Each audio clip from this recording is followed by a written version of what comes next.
Jika ada nilai yang sifatnya opsional atau nggak harus diisi, misalnya kita punya placeholder atau nilai awal yang biasanya user pakai, kita bisa misalnya mendemonstrasikannya di sini placeholder. Misalnya saya pakai placeholder, tulis judul seperti ini.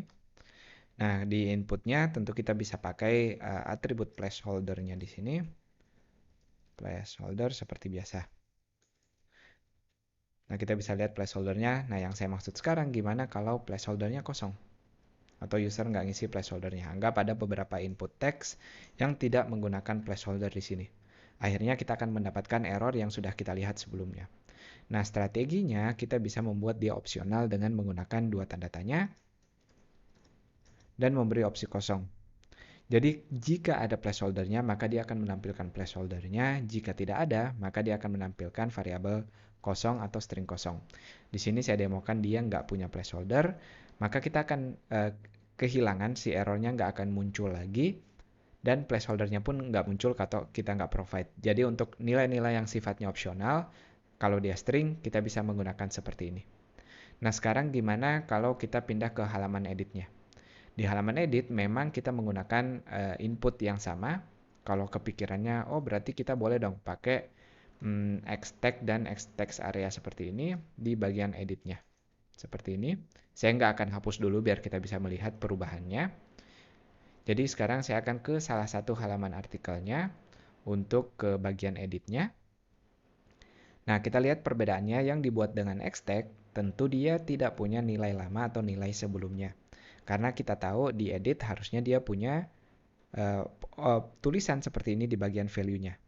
Nah, bagian ini yang belum kita punya di bagian input-nya. Karena dia sifatnya juga opsional, tapi dia bukan cuma string biasa, terutama di sini ada alt title yang harus kita uji juga. Kita nggak bisa pakai gini aja di bagian edit sini, di halaman editnya. Tapi yang perlu kita tambahkan di sini adalah namanya boleh apapun, misalnya alt value, previous value, tapi saya ngasih nama value aja dalam tanda petik. Saya akan memberikan, misalnya saya passing artikel title-nya di sini. Jadi sekarang saya udah punya value artikel title-nya untuk inputnya. Nah, tujuan kita adalah membuat value-nya seperti ini.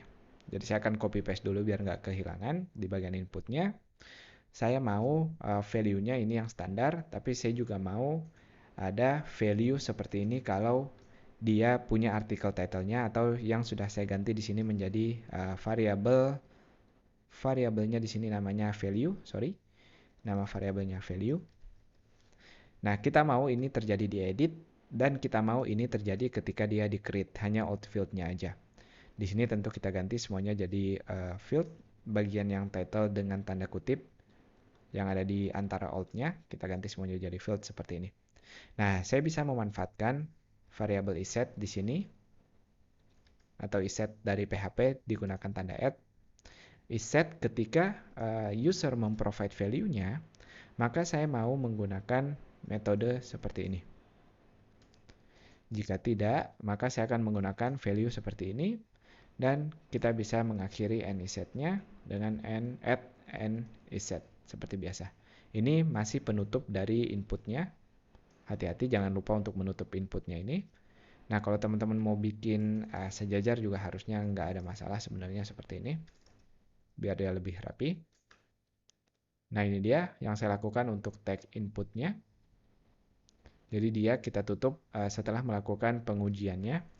Saya pastikan sekarang di title-nya kita udah ngelihat, berarti saya udah bisa mengganti bagian judul ini. Sekarang ke bagian edit, saya udah bisa mengganti bagian judulnya. Tinggal PR berikutnya adalah subjeknya. Dan yang perlu kita perhatikan tentunya di bagian create-nya, kita nggak melakukan atau nggak kehilangan error. Saya akan back dulu. Untuk memastikan si subjeknya di bagian berikutnya, kita lihat formatnya jangan lupa seperti yang saya lakukan sebelumnya. Saya biasanya mengcopy untuk melihat apa sih tujuan akhir saya. Di komponen text area-nya, di file text area-nya, saya mau di bagian value-nya ini ada dua opsi, saya tampilkan seperti sebelumnya. Kalau dia sudah punya, di sini saya ganti jadi field dulu biar dia dinamis nama field-nya. Dan kita ganti dia menjadi value di sini seperti sebelumnya. Nah, saya mau seperti sebelumnya, sangat mirip, jadi bisa kita copy paste pada dasarnya. Kalau dia tidak ada, maka akan menampilkan outfield. Tapi kalau value-nya ada, maka kita akan menampilkan si value-nya itu tadi. Outfield tetap kita butuhkan. Kalau usernya mensubmit sesuatu kosong, maka agar divalidasinya kembali, data lamanya tetap ada. Text area-nya bisa saya hapus, saya tinggal memasukkan value-nya di sini, si artikel subject-nya. Seperti ini. Nah, kita ambil langkah ekstrim dengan menghapus di bagian editnya. Jadi teman-teman lihat, bagian create dan edit sudah sangat bersih sekarang karena kita menggunakan komponen. Nah, silahkan di save semua dan pastikan nilai datanya di bagian editnya masih tampil. Ini hati-hati, ada kenapa value-nya muncul di sini, berarti ada kesalahan dalam penulisan value-nya. Tentu saja harusnya dia tidak kita masukkan value. Ini adalah kode untuk input di text area, kita nampilin gitu aja, kita nggak perlu tanda kutipnya ini. Jadi halaman create-nya aman.